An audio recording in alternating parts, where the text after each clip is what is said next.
बस आज हम आपको T55 वॉच का रिव्यू दे रहे हैं। ये बहुत ही अच्छी वॉच है, आईफोन की कॉपी है। T55 वॉच है, इसका बिल्कुल वैसे ही जिस आईफोन के ओरिजिनल वॉच का बैक बटन है, होम बटन है, बिल्कुल वैसे ही है। इसके डिफरेंट ये आगे डायल्स हैं जो आईफोन में आते हैं, बिल्कुल उस तरह के डायल्स हैं।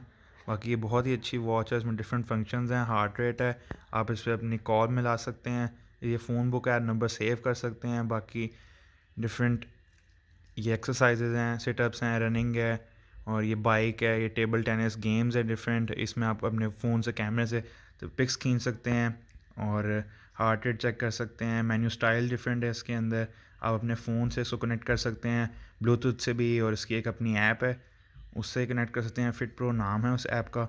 तो ये बहुत ही अच्छी वॉच है, ये मैं आपको हाईली रिकमेंड करूँगा कि आप भी बाय करें। और ये मुझे एज अ पर्सनल यूज़र बहुत अच्छी वॉच लगी।